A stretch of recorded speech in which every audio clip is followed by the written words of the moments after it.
Hello, Clarice.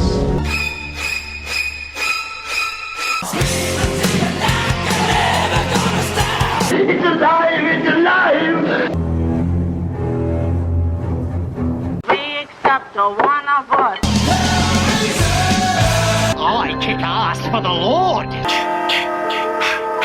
I want to play a game. They're here. It's showtime. It is episode 3 of 3 Basket Cases. I am Jay, and with me is Frank and Peter, and we got a movie that people have heard of this week. So today's movie, my friend Lauren said I shouldn't have a horror movie podcast unless I've seen it, and my friend Katie said it was a very messed up movie, and I said say no more. I love messed up movies, so I picked Hereditary. Let's get into it. The movie opens with a funeral notice, which I guess it's setting the tone, but I didn't know who any of the people were, and I didn't know if it already happened or if it's foreshadowing. So I guess on second watch, you're like, okay, this all makes sense. But on initial watch, you're like, eh. The real opening has a slow pan around a room that has models and houses.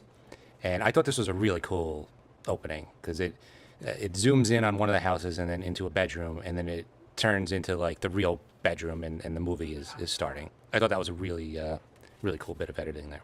So it looks like they're actually on their way to the funeral. So now the storyboard in the beginning makes sense. The dad wakes up the son, the mom is waiting in the car, and the daughter's sleeping in a treehouse. There's super ominous sound effects playing while they're getting ready for some reason. Nothing really happened, but it sounded like something was going to happen. The daughter's looking at her grandma in the casket, and she turns and sees a guy who makes a really weird smile at her. Did we ever see that guy again? Did you guys notice that? Yes, Okay. He's actually, that guy at the end of the movie is naked. That's what I was going to ask. Okay, I thought He was in that the was closet. him. I thought He is. I thought that was him. Okay.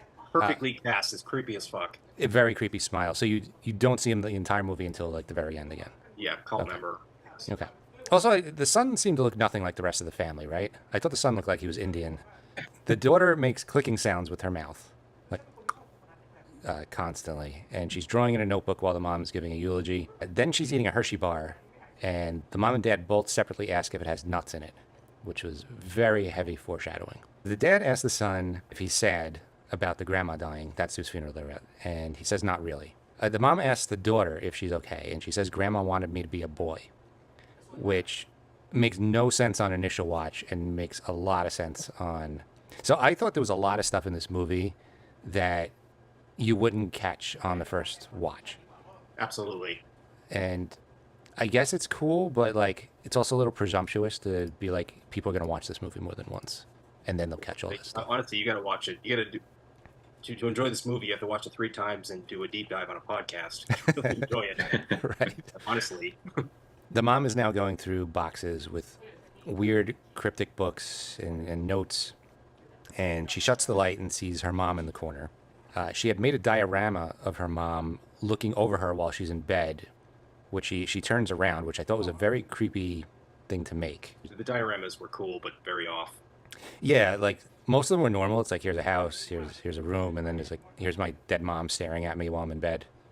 Thought that was... And the other one, too, she had her boob out on, like, when the girl was in... She had a diorama of her looking over her daughter when she was born, and then the grandma has her tit out, like, feed from me. I didn't even catch that one. I didn't see that one either. That's later, but yeah. Now we're in school. The daughter is taking a test, and a bird hits the window. She had absolutely no reaction to it. The rest of the class is kind of like, oh my God. Then they go to the son, who's also in class. He's texting about smoking a bowl, and the teacher calls on him. And his crush looks at him like he's such a piece of shit for not paying attention. Like, he's just like the worst human being on the planet, which I thought was kind of funny. And he looks right at her ass. Yeah, he had to like zoom in on what he's looking at. What's interesting about that scene, as I watched that scene, it reminded me of the original Halloween movie, because they were talking about, in the scene where the kid is there, the teacher's talking about fate and destiny. Meaning Heracles never had any choice, right? And the book ends. But what Samuels is really talking about here is fate. It's the same conversation about fate and destiny and how you can't choose your fate. Huh. So I looked into it more, and the director actually pulled from the original Halloween to talk about that, and was like, he gives credit to it. Interesting. Yeah, the whole room had a very strong Halloween vibe, of course. Yeah, and actually the trailer for Hereditary premiered when the remake of Halloween came out in 2018, which is the same year, I believe. Yeah. So after class, the daughter goes to find the bird and cuts its head off with scissors and puts it in her pocket. And an old lady's across the street smiling at her while she's doing this. There's a lot of weird stuff going on in this movie. It's happened to all of us. Yeah. Nobody notices the girl doing this, but she's clearly a complete psychopath. So then we're back at home. The dad gets a call that the deceased mom's grave was defiled, and he decides to not tell the rest of the family. The mom says she's going to see a movie, but she goes to, what do you call it, like a self-help group, a grief counseling something group? like that. So they ask if she wants to speak, and she says no, and then immediately tells her story, giving way too much background information. So you basically find out the whole family had mental health issues. She said her brother accused her mom of putting people inside him, which again made much more sense on the second watch. So that goes on for a little while. Now we're going back to the daughter in her room. She's making some shitty arts and crafts thing and clicking her tongue. And she sees light moving around the room. I literally said, Charlie gluing some shit together. Yeah, just like gluing random shit together. There's light moving around the room, and it looks like when your watch or your phone like catches the sun and reflects on the wall. So then they pan to the next scene where the daughter is walking around in the backyard, just holding the bird head from school. Then they go back into the house, and the son is asking to go to a party, and he has the most passive-aggressive conversation with the mom. No drinking? We're not even old enough to get drinks if we wanted to. Well, that's a crock. I'm just asking if you're drinking. Well, it just answered no. For what he's dealing with her, I thought he wasn't terrible. Who's worse, her or him? I thought she was, in terms of, like, parents. Yes, but you don't know he's dealing with stuff his mom did at this point, so you just think he's kind of a dick. Yeah, he came in, he's like, oh, there's like a, barbecue. I thought he was very, teenager-esque, trying to play off a party. It's a barbecue, and I thought she kind of went in on him a little bit. Bring your daughter. Well, yeah, that's where I don't have any siblings, but, like, no, I don't want to do that. Yeah, that's where I turned on the mom. I thought he was cool that he even entertained it. Like, a lot of people would be like, no, fuck that, I'm not bringing my sister. Yeah, who's like a maniac and like doesn't talk and just clicks her tongue. Like, right, she's not helping him. Yeah, and she's just like, get this fucking girl out of my house. I can't just take your fucking sister to this party. With this. Yeah, right. I don't want to see either of you fuckers in this house. Get the fuck out. And then Charlie didn't even want to go to the party. No, the mom forced the entire thing. Right. No, at first I thought he was being shitty, and then when she was forcing Charlie upon him, I was like, all right, this is like. No, the clicking and stuff. Was she supposed to be like autistic, or? I think so. I just couldn't tell if she was supposed to be special needs or just weird. They pan back to the outside, and Charlie sees a woman surrounded by fire in the backyard, again having no reaction. She's unflappable to anything that's going on around her. So the mom scolds the daughter about no shoes in the yard. So the kids have shoes on in the house, and then they take their shoes off to go outside. They just can't figure out this whole footwear situation. It's too complicated. She goes out there to get Charlie. She does. And that person is out there, and there's flames, like 6 feet on either side of this person. Yes. And mom doesn't see this fire in the backyard. She's too fixated on the bare feet outside. Yeah, just grabs her, scolds her for the bare feet, runs her back to the house. Yeah. So can't see the flames. Theoretically, like, did it exist or not? That's the question. That's what I was wondering. As I was like, could it have been the mom, Annie's mom, as a, I don't know, figment of the imagination? Or there's cult members throughout this that kind of show up in and out of the house and around. But I didn't really understand that because that didn't make sense. Clearly, Annie's mom is dead. So yeah, I didn't know what that was. Yeah, I didn't know if only Charlie could see them, or the mom is just a really bad parent and doesn't notice a bunch of fire near her. Maybe autistic daughter. And the body was defiled. We know the body was defiled from the grave because the husband got a call, like, the grave was defiled. So the body was pulled from the grave and shows up later. But, like, maybe that was the body defiled from the grave and just dropped there with fire as part of a ritual. I don't know. Yeah. Do we know that was the mother's body there? No. No, it was an old lady, though. Could be. I just thought it was one of the cult members that was out in the field. Could also be that. Could very well be. The mom finally puts her foot down, makes Charlie go to the party, and So the son, whose name is Peter, and the daughter are just silently driving to the party, and Charlie's clicking her tongue. And she's in the back seat too, right? Like they're not even sitting next to each other in the car. Yeah, in the backseat. Yeah. Yeah. Why is that? I didn't think about that. I don't know. It seems like they're not exactly close. So maybe he's like, I don't even want to look at you. Just make your weird noises in the back seat.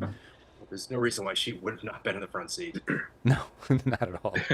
She's way past the age of sitting in the back. They're at the party. The son wants to smoke with his crush, and Charlie doesn't want to be alone. So he gets rid of her by telling her to go get a piece of cake, which clearly is rimmed with nuts. And Charlie just chows down on that cake. Did you notice before that, when they were driving, that the camera focused in on the telephone pole? Yep. No, I didn't catch that. Yeah, the Paimon symbol was on that. I didn't notice that. Oh, okay. Yeah, it's basic. Well, we'll go into it after, but basically, from what I got, and I kind of looked into it a bit more, like there's a demon, Paimon, it's like one of the 8 kings of hell. That was the symbol there, and it was foreshadowing of what's to come. There's a lot of foreshadowing. Even when they're driving to the party, you see somebody like chopping up nuts at the party. So there's just... And that same symbol that was on the telephone, on the pole, was also the necklace on the grandmother at her funeral. Yeah. The Paimon symbol.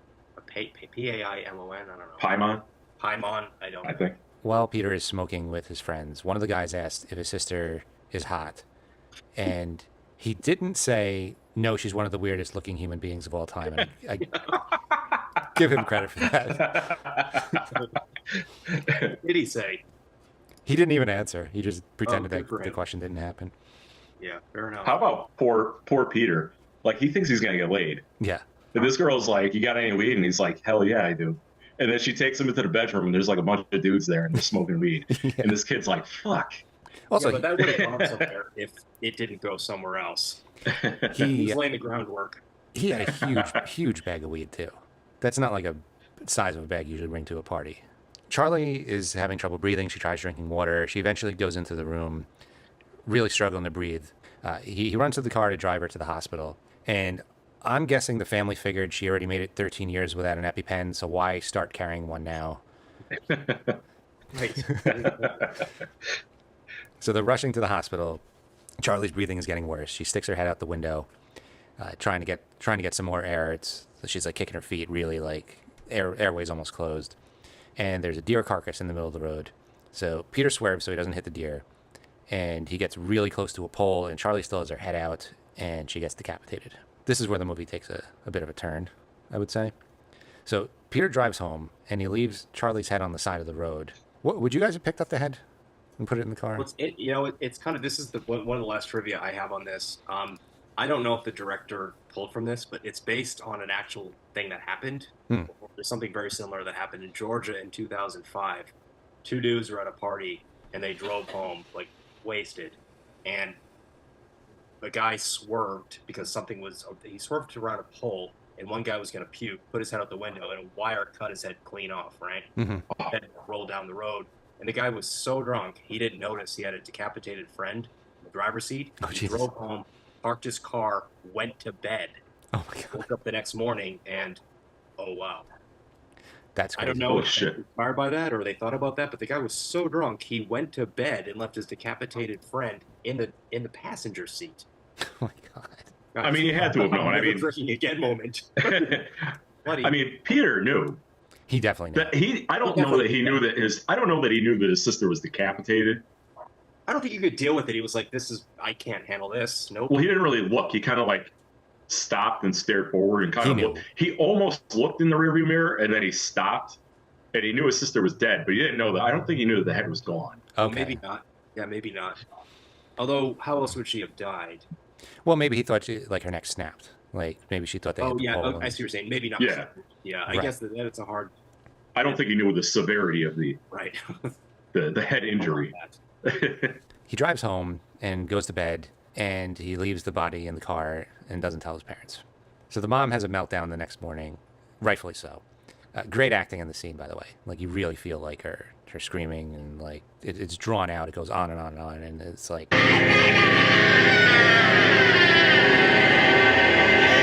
I thought that was like probably the most powerful moment of the movie.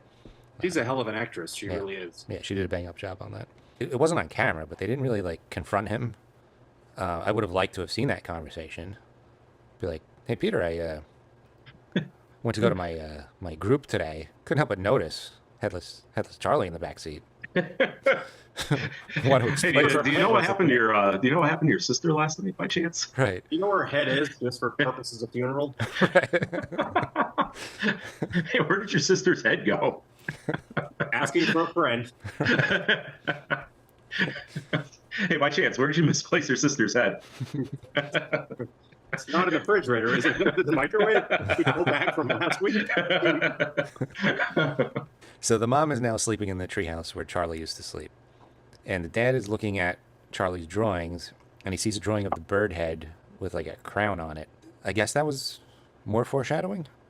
Or post-shadowing? Charlie knew that there was going to be another decapitation. Maybe she didn't know it was going to be herself. I feel like she had a sense that a head shouldn't be removed. That's why she cut the head off to begin with, and then she was drawing it. Yeah. And the crown is also the King Paimon thing that we'll get to later. Well, how about Charlie's head on the side of the road? Looks pretty grotesque. Yes, that's pretty good. Yeah, they did pan to the side of the road, and there's just Charlie's head with a bunch of flies buzzing around it and all over. Ants coming off. Yeah. I heard the actress who played Charlie, who also played Matilda on Broadway, was begging to take her, which is kind of cool for her. I respect her, but she was begging to take her decapitated head home as a souvenir, and they wouldn't let her. Oh, why? That's cool. Really? I mean, that's something I'd want too. Yeah. I mean, definitely would want that. The son is at school. He's smoking with his friends under the bleachers. He has a bit of a meltdown. He feels like he can't breathe. He starts crying.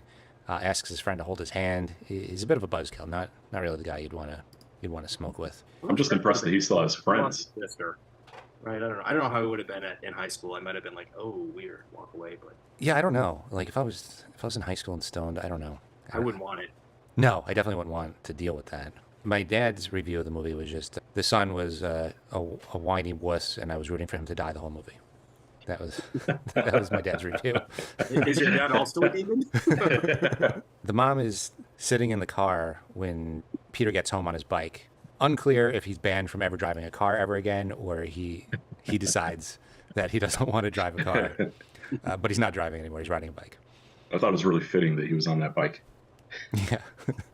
She's sitting in the car, and as he goes into the house when he gets off his bike, then she drives away to go to the support group. So was she like avoiding him? Was she like waiting for him to come home so she could leave? Like, I think so. I think the strain of the relationship was too much, and she couldn't deal with it, and she just didn't want to be around it. And she kind of like the look on her face. You know, she's in the car, and half her face is covered in shadows, and she's looking at him, and you know, he was like didn't want anything to do with it, and he stopped for a minute and paused, and then he went in. So I just thought it was weird that she was like she could have just left before he came home. Did she not even want to pass him on the road? Oh, that I don't know that. Yeah, like she like purposely. I don't know her schedule. Maybe she wanted to make sure he was all right. I think maybe she still had a little bit of maybe she still cares about him, you know, slightly. I think she wanted him to know that I know you're home and now I'm leaving, and I want you to know this. So she's about to change her mind about the support group, and a lady flags her down and introduces herself as Joan. And she tells her mom about how her husband and son died, and gives her a number to talk.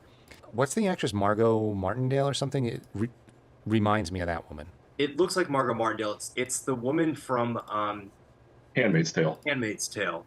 Yeah. She's a hell of an actress. She's been in a lot of things. Oh, yeah, okay. Ann Dowd is her name. Ann Dowd, you're correct. That's correct. Ah, okay. The mom again tells her husband that she was at the movies and goes to sleep in the treehouse again. I don't know why she can't just admit she's like going to like a therapy thing. Like she had her mom and her daughter die. Like it's not like, look at you're hashing out your feelings. What it was. Like, yeah, the movie seems super suspicious too, because it almost seems I would be like, you know, spouse came home 14 times and go to the movies, like clearly having an affair. Yeah, I mean, we're soon in the movie. The husband is becoming skeptical of the mom, and it's partly because of all this cloak and dagger stuff with the group. So she kind of screws herself with that. Not a lot of people go have sex with a stranger after their daughter's been decapitated. So no, it's a very, very specific fetish. Peter is very jumpy at night, and he gets he gets scared by a jacket on a chair. That's probably the point where my dad was like, I've had it with this guy. Well, it looked like Charlie from behind a little bit. It was cool the way they did it, because when they initially looked, it looked like somebody hunched over. And then they showed the same exact shot, but like with it focused differently, and you clearly see it's like some clothes. So I thought that was another cool piece of camera work. There was a lot of cool camera work and editing in this movie. And it kind of showed that he was starting to really lose it, which is what needed to happen for his character. Yeah. So the mom decides she's going to go visit Joan, and she looks at a welcome mat and says, "My mom used to embroider ones just like that," which is another thing that you would just shrug if on your first watch, but it makes a lot more sense on second watch. Joan asks how the mom's relationship is with her son, and I don't think Joan was prepared for this, but the mom tells Joan she sleepwalks, and one day she covered her kids and herself in paint thinner and was trying to strike a match. Joan was probably like, holy shit. I was jackpot. Yeah. Yeah. Well, before that, it was kind of subtle. Mm-hmm. Before she goes to meet with Joan, they have a shot of the mail coming through the door. Mm-hmm. And on top of it, there's a letter for an open seance. I did see that, yeah. For calling all skeptics. Mm-hmm. And I was like, oh, I wonder if that, in retrospect, I'm like, I wonder if that was Joan trying to get her to go to that seance. I bet it was, yeah. And then it failed, so she had to take it a step further. Right. Plan B went into effect. Right. Yep. This is where the mom starts getting really weird. She makes a diorama of the car accident with Charlie's head on the street. The husband walks in, and he's getting pretty fed up with her shit at this point. Fair enough. Yeah, he's like, what's Peter going to say if he sees this? And she's like, what? I don't see the problem. It's a neutral. She said it's a neutral view of the accident. Yeah. I mean, that's extreme artist shit, but maybe. So they did have a conversation about the accident, if she knows in detail, like, exactly what happened. So that's a scene I would have liked to have seen on camera. This movie honestly should have been about 9 hours long. I'd probably watch it. Well, I guess the actor that played Peter, I was reading on one of the facts on IMDb, and I don't know how, I guess he would know, but he said with all the footage that was shot, the movie could have been easily over 3 hours long. Mm-hmm. And a majority of the dialogue that was shot was just interaction between the family members. It's probably so maybe you would have gotten that interaction about the accident. I think it would have been a lot more stuff about shoes. Maybe there'll be like a spin-off only about shoes. Shoes and the dangers of nice. Like the director had the movie shot and edited years before it came out. But then he shifted it because he originally thought it would be a family drama. He didn't imagine it as a horror movie initially. Then rewrote it as a horror movie, which I mean it brilliantly puts family drama like ordinary people with something like the Blair Witch Project. We cut to a very awkward silent dinner. Peter tells his dad that the food he cooked is really good. And the dad said, "Thanks, buddy." And the mom gives like this just nasty sneer. And it seems very inappropriate to me. Like he's just complimenting a good meal. Yeah, parent better for her. I mean, what? It's hard. Do it a little better. Although she lost her daughter. I don't know. So the son asks if she has something to say. And the mom goes off telling him he killed his sister. He never apologized or admitted what he did, so she can't forgive him. But your sister is dead! She's gone forever! And the son just has one line back. It just cuts her to the bone. He said, "Why was she at the party? She didn't want to go." It was like, oh, shit. He didn't mention that he let her eat peanuts and then got her decapitated. He left that part out.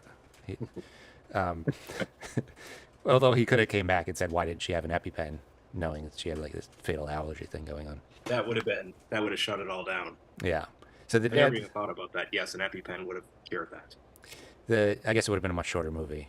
I like when she yells at Peter. All I get back is that fucking face on your face!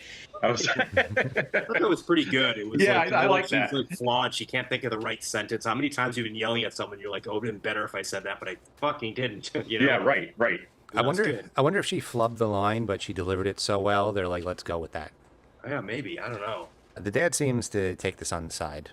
He's definitely turning on the mom at this point. Now I wrote Annie. I think this is the first time I'm hearing the mom's name.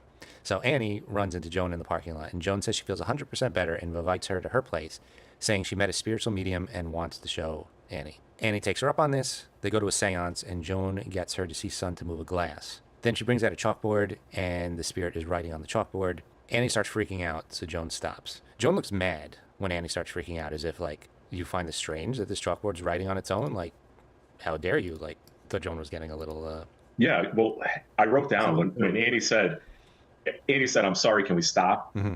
Joan looked at her and was like, "What?" Yeah. Like really like indignant. Like, are you fucking kidding? Like, you want to stop this? Yeah. You know, not that she was mad about stopping the seance, but she was mad that Annie wanted to stop the seance. Yeah. So Joan gives Annie a piece of paper written in an unknown language and says to read that out loud to get the process started and to make sure to pronounce every syllable clearly. And if she does that, she can talk to Charlie. And she mentions that everyone, especially her son, has to be in the house when they do this. So not to do it on her own, which is yet another thing that I guess makes a lot more sense on rewatch. So the mom is driving home and he hears that weird clicking sound Charlie makes, stops the car, nothing in the car. We cut to Annie in bed and she wakes up and she sees ants all over the place. She follows the ants to her son's room and sees him in bed and his head is covered in ants. The son wakes up and sees her standing over him, like with her mouth agape, and it turns out she was sleepwalking again. Which since last time she did that, she tried to set him on fire. He's probably not too thrilled that she's sleepwalking again. He just asked the son, "Is Charlie here?" Which that was a weird question to ask. And he asks why she's scared of him.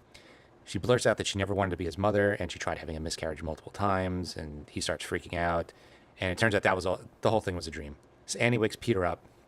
I thought this was funny because she's waking him up to get into a seance, but when she says Peter, wake up, her face is like an inch away from him. And that would freak anybody out, right? Like, under normal circumstances, if somebody's saying wake up and their face is right in your face. No one does that. Yeah, nobody does that. I thought that was pretty funny. So she tells Peter and her husband to come downstairs and she's going to show them something. They're very reluctant to do a seance. They're not in the mood. They were sleeping. They're kind of pissed off. But she finally talks them into doing it. And she does the glass trick that Joan did. And it works.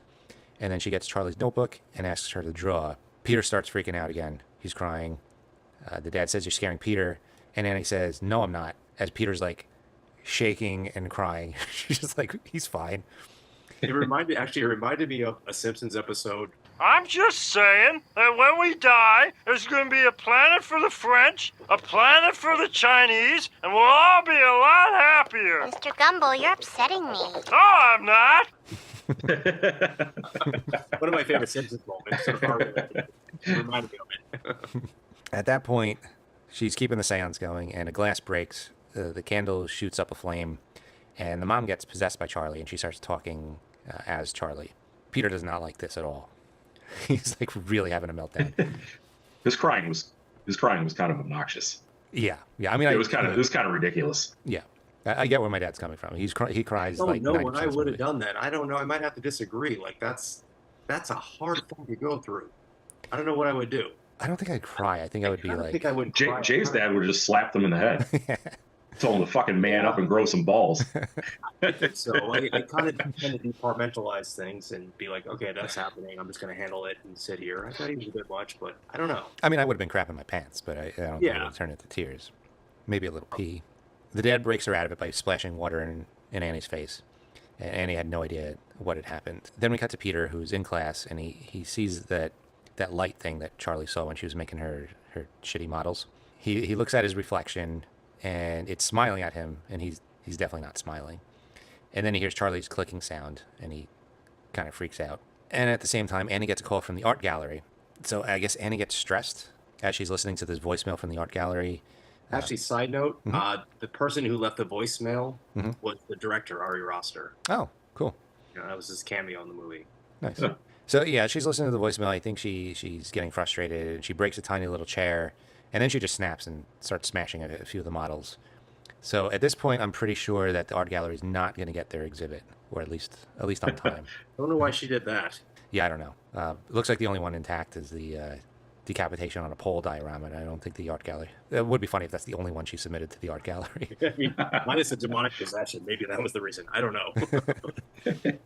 It seems like the dad has had it at this point. He's shown taking a sleeping pill and sleeping on the couch, so he doesn't even want to be in the same room as Annie at this point.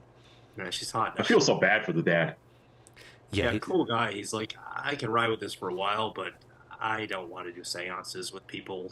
Right. He's like he's actively looking up divorce lawyers at this point. Yeah. Like he has to be. I can't do this shit. Right after this demon thing is done, we're going to talk about staying together or not. My guess is no. So Annie goes into Charlie's room, and the notebook is on the bed, and it's drawing itself pretty much. It's picture after picture of Peter crying, which I thought was kind of funny. Or handling things. I don't know if he's crying. I don't know if I'm going to go with the he's a pussy narrative. Maybe he was just angry. You think the pictures were him angry? Crying? I thought the pictures were him crying. Okay, I didn't look at that close. And I think the eyes were crossed out in all the pictures. So, yeah, they were. So Peter wakes up to the clicking sound again, and he sees Charlie in the corner. She lowers her head, and the head kind of like falls off and turns into a ball that rolls across the floor. I thought that was a pretty cool visual. It was well done. Then arms come from the headrest, trying to pull his head off. Annie comes in to see what happens, and Peter thinks it was Annie pulling on his head. Where he thinks the rest of her body was is unclear. His bed's against the wall, yeah. Yeah. But fair enough. She didn't try to kill him in his sleep before. Yeah, true. I guess it wasn't her first rodeo with trying to kill him. The dad sits up during all this screaming and yelling, but he doesn't go to see what's going on. He just wants no part of any of this anymore. He's like, maybe one of them will kill the other one. I'll have less problems, I guess. I don't know. Reduce my problem by a third. Yeah. Well, a half at this point. Yeah, right. He's already down a third. Oh, yeah, that's right. Yeah. Super. So Annie says she's going to put a stop to this and puts the notebook in the fireplace, the notebook that had pictures of Peter being drawn on. So as the side of the notebook catches fire, her sleeve is burning in the same way as the notebook. She basically has to take the notebook out. She realizes it's attached to her somehow, and she stomps the fire out. And then the fire on her arm goes out. Annie goes to see Joan, but Joan isn't answering. But they do show like the inside of her apartment. It looks like the whole apartment's filled with candles and pictures of Peter and weird symbols. The payment symbol's there as well. The same symbol from the telephone pole and the mother's necklace. So not good, either way. Right. He appears to be her only friend, too. Yeah, I guess a good thing she made a friend with Joan, or else I guess she had zero friends until then. Peter is outside at school, and Joan is there just across the street yelling that she expels him and saying some weird spell. And he's looking around like, does anybody else see this happening? And nobody else is paying attention to this, which I also thought was kind of funny. And I was wondering, did it really happen? I guess so. I'm not sure if Joan is real at this point. I mean, nobody else seems to interact with Joan or like know of Joan. I thought it was kind of like, although the apartment was filled with candles, somebody had to have done that. So I guess Joan was real. I mean, she was buying crafts at the craft store, putting them in her car earlier. Well, unless the mom was imagining that. There's been old people yelling at Charlie and Peter at school this whole movie, so maybe they're just like, yeah, those are just the two kids that old people yell at from across the street. Like, just ignore that. So Annie goes home and finds one of her mom's books and finds a passage that said there's a god of mischief, and when he possesses someone, you need to do another ritual to unlock the person, and it has to be a male. So that made me think that Joanne tricked Annie into unlocking her own son to get Peter possessed. Yeah, I think the demon god of Paimon, who arguably could have been Charlie from the beginning, needed to become Peter, because this demon his pronouns are definitely he, him. Yeah. It needed the male body. There's no room for that's it. Yeah. So she finds a photo album, and there's lots of pictures of Joan with her mom. And Annie decides to go into the attic, which is filled with flies and a body. How it got there, we don't know, but it looks like it's been there for a while. And I guess we're assuming that the body is her mom's. But it's, yeah, that's her mom's. Yeah. Yeah. So we cut back to Peter in school, who hears Charlie's clicking noise again before he raises his hand, and he looks like he's having a stroke. And then he smashes his face into the desk twice, and then kind of snaps him out of it. His nose is bleeding, he's screaming. The entire class they don't want any part of that either. They're not helping him. They're just like, clear out. So apparently in this scene, the actor that was playing Peter there, he offered to actually break his nose on a desk. Oh, wow. And the director was like, no, like you're not doing this. And they're like, we're gonna pad the desk for when you do this. And apparently the top half of the desk was padded, and underneath was still solid. So when he slammed his head into the desk, he dislocated his jaw. Jesus. I heard the blood was real from that scene of him. Oh, I imagine. But yeah, I mean, dislocating his jaw. Jesus. Commitment, man. Good trivia, guys. The husband picks up Peter and almost runs a red light. He's clearly distracted at this point, and he starts crying. He's at his breaking point. Finally, like he put up with a lot, man. He finally broke down. He gets home, and Annie tells Steve to go in the attic. He's like sarcastically going, "What is a dead body in the attic?" Like as if he didn't see like the seance and like all this other weird stuff going on. He's like still mocking Annie, like His attitude was great. It was like, fucking whatever. I'll do it if it'll just shut you the fuck up. Yeah, he's been done for a while at this point. He sees the body, and he just, his first instinct is Annie did it. Annie digged up the mom's body. He's just like, you need help. This is you. And so she begs Steve to burn the book. And she knows it's going to burn herself, but at this point, she just wants to save her son. So she's willing to sacrifice herself by having the book burn. Steve tells Annie she's sick, and he's not doing it, and he's going to call the police. Annie grabs the book and throws it in the fire, and it actually ignites Steve and not Annie. It looked like there was a flash of light, and Annie got possessed right after that. Yeah. That was the point she did. Do you think that she knew that, was she sacrificing her husband to save her son? Do you think that she knew what was going to happen to him when she threw the book into the fire? That's why she wanted him to throw it in? No, I think she legitimately thought it was going to burn her because of before when she threw it in the fire, it caught her sleeve up. Yeah, her sleeve caught on fire. Maybe she was asking him to throw it in, so maybe she thought that if he threw it in, he'll burn and her son won't. No, I think she legit thought that she just felt she couldn't do it to herself. But this is and like he would be able to do it successfully. Yeah, and it is the god of mischief or whatever. So I think she got tricked. I think. Yeah, fair enough. Yeah, I think the spirit tricked her and then possessed her once Steve was out of the way. Peter wakes up and he sees the heater on in the treehouse. He calls for his mom and dad. And I thought this was a very cool visual. You could see Annie kind of stuck to the ceiling in the corner. Yeah, really cool. And it was great. The movie becomes something else. So she's like 100% just like possessed, and I guess has almost like ghost powers or whatever. She's like sticking to things. He gets out of bed, and he was sleeping with his sneakers on, so the not understanding footwear thing continues. Right. I didn't catch any of the footwear stuff he said until he got out of bed. I'm like, that fucking guy's wearing his sneakers to bed, for fuck's sake. Yeah. And you know what? His parents, this is what bothered me the most. His parents put him to bed because he's like catatonic after he smashes his face against the desk. So they put him into bed, and they did not take his sneakers off when they put him into bed. They don't even follow their own rules. Right, exactly. They've been freaking out about sneakers this whole movie, and then they put him into bed with his sneakers on. How many movies have you seen where you put someone to bed and they like take someone's sneakers off? It's like a cliche of every movie. Yeah. Yeah, exactly. So now it looks like there's lights on in the treehouse. First, it was just the heater. So he turns around, and the mom kind of like crawls out of the room in midair, which was another cool, like creepy visual.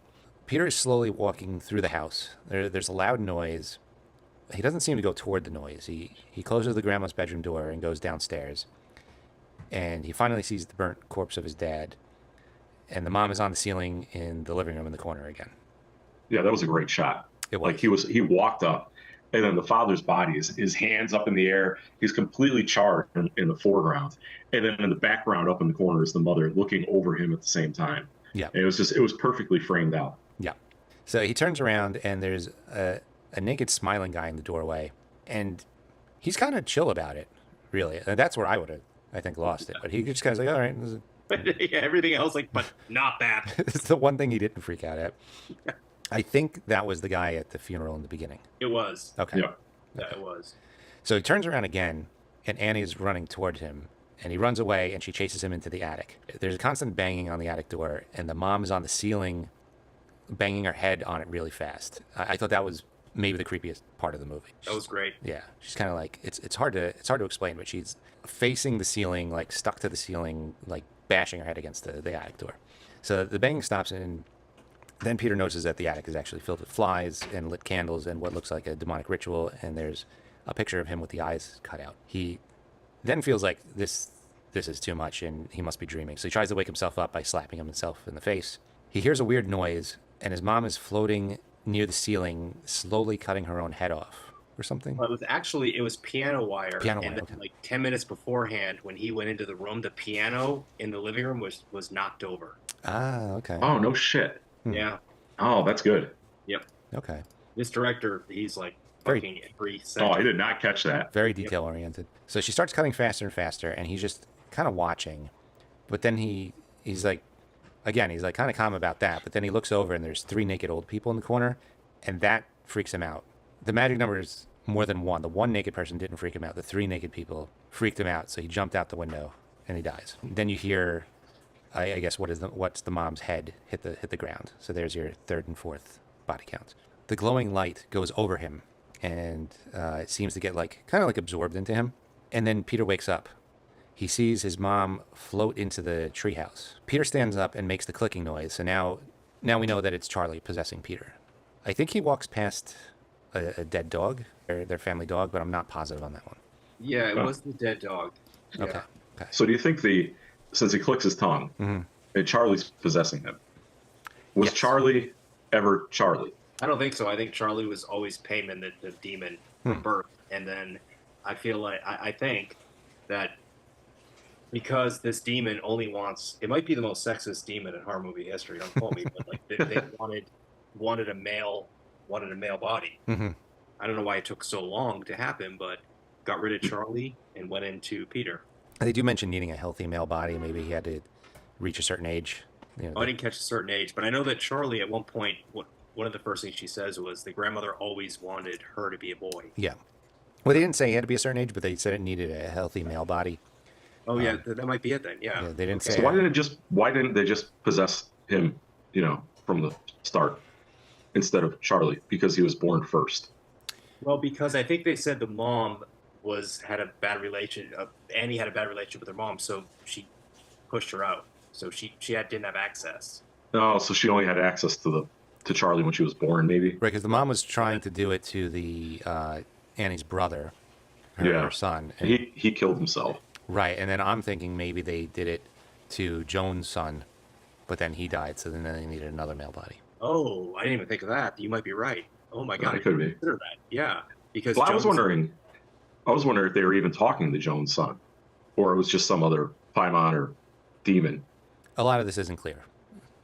A lot of this is like fill in your own narrative here. Right, because Joan is trying to deceive Annie the whole time. I mean, she's saying that it's her son, but we know that she's in on the whole charade. Yeah. Yeah, and then she's like second line in the cult, I think. Yeah. But I think, God, that's wild. I didn't even consider Joan's son because she does mention that he died. Yeah. And the grandson, doesn't she say my son died and my grandson? I think she said her husband and her son. But she also said that, and she was trauma bonding with Annie to gain her trust. Yeah, she's clearly all in on whatever. Right. She's just trying to get Annie to come over to her house. So the first thing she says is trying to trauma bond with her and tell her, your daughter died? Well, my son and my grandson died. And right off the rip, Annie is like, holy shit, like we have so much in common. So is that bullshit, or do you think that maybe it actually happened and she tried to sacrifice her son and grandson to is it Paimon? Maybe she was like. I think it was bullshit. I think it was bullshit, and she was just going and trying to get Annie. I think she was rusty at trying to possess male hosts with demons, and it took a few tries, and she ran out of male bodies. Either one of us could be right. I mean, it's not. Who knows? Yeah, they don't explain it a ton. I think I want this to be a book, and I'll read it. Yeah. So we'll get Ari Aster on here for the next podcast. There we go. he's been calling us nonstop. Like we're kind of busy doing the massacre. So this is like the last 4 minutes of the movie now. Peter's Charlie, whatever it is slowly walking to the treehouse, and there's 3 more naked people by the tree line. Peter/Charlie is unfazed by this.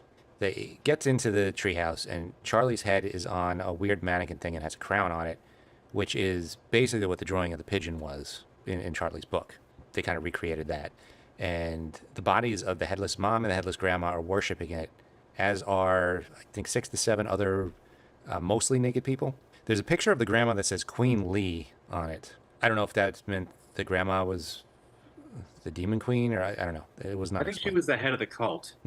So Joan is there and tells Charlie he's Paimon, one of the 8 kings of hell. So we've been saying Paimon this whole movie. You don't hear that name until just now, the last 30 seconds of the movie. She explains that they have corrected her female body and gave her a healthy male body, which I guess did not get injured jumping out of the 3rd-story window. They want her knowledge, honor, wealth, and binding men to their will as they are bound to her. Then everyone chants, "Hail Paimon," a few times, and the movie ends. That It is it. becomes a I don't know if I love the ending. I could not have hated the ending more. I agree. I liked the movie for 1 hour and 57 minutes, and the last 5 minutes I really, really disliked. Well, why didn't you like that? I just thought it was, I don't know, it seemed dumb. Like you're the one of the 8 kings of hell. What is he gonna like? He doesn't even know how to talk. He just clicks. So what knowledge is he gonna give to these people? He's clearly not going to college. What is he going to go work at like Taco Bell and be an 8 king of hell and do that there? Like, what's his life goal? Right. And I'm guessing these people are dead. Like all of them are dead, which makes me think Joan might be dead. The cult members? I think they're alive. I think. Well, 2 of them were. Yeah, they're alive. 2 of them were headless, and the rest of them were pale and naked. But that's their thing. Well, it said bring us honor, wealth, and good familiars. So I mean, they're looking to get rich. So the rest of them are not freaked out by the 2 headless ones that were there. No, I think they're all in on it. Part of the courts are in a cult. I didn't like it. I didn't like the ending. I agree. I didn't love the ending. I kind of thought like, all right, and then it became the miniature. I didn't understand the whole miniature I thought it was cool, like at the opening scene where it went from like they showed, I guess it's called a miniature, and then it was real life, but I didn't really understand why it existed. Right. It was more like, this is a cool thing to do, but it was a very cool thing to do, but I don't know how it factored into the demonic possession and the Paimon spirit, and I guess Hereditary was the fact that they had the demonic possession went downhill, like it started with her brother, and then it was her son and all of that. But I don't understand how the miniatures came into play. Liked it, didn't get it. Yeah, I didn't get it either. Yeah, I didn't like the whole chanting Paimon, and then that's it. Like I said, I liked everything up until that. For me, the ending did not work for me. I was kind of indifferent on the ending. I didn't hate it. Mm-hmm. I didn't necessarily like it, but I can see why you did it, because, I mean, where do you go from there? It's kind of like he becomes Paimon, and what else is there to happen? I'm glad it wasn't a happy ending, for sure. Yeah, I don't like when like every movie has to have like a happy resolution. I just feel like I would have been fine if the movie ended with Peter jumping out the window. Like I didn't really need the whole cult and the Paimon thing. I don't know. I just felt like you had a scary movie going, and then I just felt the whole cult thing was corny. I think I would have been happier if he woke up after falling out and then going up into the treehouse, and just everybody's up there and he just sat on the throne, mm-hmm. and then rolled credits instead of the dialogue that went with it and the Hail Paimon 3 times and all that. I think less would have been a little bit more in the situation. Yeah. It's funny, when I first saw this movie, I did not like it. Mm-hmm. I was like, all right, I don't know, because I kind of like, for me, the horror movies I like, it's kind of like, they're a lot less heady. Mm-hmm. Like someone's killed and then the whole cast forgets about it, and 15 minutes later they go naked water skiing, right? And it's like, and this movie's all about grief and all of this, but I really liked it. I thought there was a lot of thought to it. I thought the whole demon, like bringing in like family drama and the demonic possession worked really well. The ending, I liked the ending. Clearly he was going to be the head of the Paimon, or the Paimon king. They're trying to possess him, and they got him. Fine. I don't understand how he went into the miniatures, but other than that, I liked it a lot. Okay. Much more than I thought I would. I thought I was going to come on. When you said Hereditary 2 weeks ago, Jay, I was like excited to be the one asshole to be like, I'm going to fucking, it sucks, and I'm going to throw it at him. But I'm not that person. I thought it was fantastic. I saw it in theaters, and I went with a couple friends, and went through the whole thing. And it's not really in my wheelhouse. Mm-hmm. And watched the whole thing. And at the end of it, I turned to my friends and I was like, I think I love this movie. and it was really like, I think I love this movie, because I couldn't really wrap my head fully around it. Mm-hmm. But I know what I saw on the screen. I really enjoyed. Mm-hmm. I have to watch it a few times. So then watching it again, and then watching it twice for the podcast here, previously, especially doing notes, gave me an even greater appreciation for the movie. Mm-hmm. Made me like it that much more.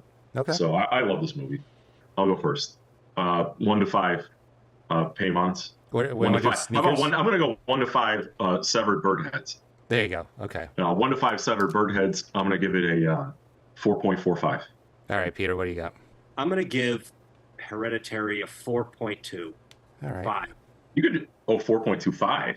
Okay. Yes. Okay. All right, we are going into the hundreds. Outstanding. All right, they make mine 4.5. 4.5. Okay. 4.5. All right. All right. I'm going a little lower on this just because I was debating whether to give this a 4 or 4.5, and then the ending happened, and I was just like annoyed, and I was like, I hate that. So I have to dock it. I think I'm going to go 3.75. Wow, you knocked it a whole 3/4 of a point. I was on the fence between 4 and 4.5. For the last 15 seconds or the last minute? The last, let's say 4 minutes, because you had to go through the whole speech about Paimon and how they want wealth and like there's the naked people in the treehouse. Like I didn't like any of that. I timed it. It was like 4.5 minutes. To me, just put a sour note on the whole movie for me. Fair enough. I know I'm in the minority. I know people love this movie. I'm on the fence about giving it a 3.5 because I hated the ending that much. But you guys are like talking me out of. Well, why don't you stop while you're kind of ahead? Yeah. Okay. Yeah. Again, the body count was 4. Well, hold on. Okay. Because I'm looking at my Fright Night rating here. Yeah. I'm gonna have to come down. Okay. What's your Fright Night rating? I gave Fright Night 4 or 5. Yeah. Okay. I can't rate this the same as Fright Night Why not? because I did not personally enjoy this movie as much as Fright Night. Okay. Well, that's Oh, fair enough. Yeah. Yeah. So I need to bring that. Down. okay. 4.25. Yeah, 4.25. I guess you can't give a movie credit because it's really good if you didn't enjoy watching it. Right. Like I But get you as have a to dock the points a little bit because I mean I would if you put Fright Night and Hereditary in front of me, I'm gonna pick Fright Night every time. Yeah. I mean, I watched So Jaws personally, right? So at some point we have to be off switch to that. I mean, Hereditary, is it, objectively a better made movie? Is there more thought put into it? I suppose. Yeah. Than Fright Night, I think so. Yeah, I mean, but as far personally for me, Hereditary is something I'll pop in, once every few years. Mm-hmm. Where Fright Night is something that I could watch every Halloween, every October. Yeah. I could pop that in and watch it. Yeah, no, I agree. I mean, cinematography was great, the editing was great, the acting was great, but personally, I would rather watch a movie like Fright Night. Or Tokyo Gore Police. Or Microwave Massacre. I mean, I could watch Tokyo Gore Police. I really feel like we should do Tokyo Gore Police at some point. Yeah, that's going to be for our next movie. Mm-hmm. Is a 1976 classic. Ironically, Peter, you watched Jaws. This is Jaws with pause. It's 1976's Grizzly. You guys could find that on Tubi, but I have the Blu-ray right here. All right, so again, we are at 3 Basket Cases podcast at gmail.com, and it's the number 3 Basket Cases on Twitter, Facebook, Instagram, and YouTube. Yeah, like and subscribe. You get the new episodes. We come out with an episode every 2 weeks. Well, thanks for listening, everybody, and we will see you in 2 weeks.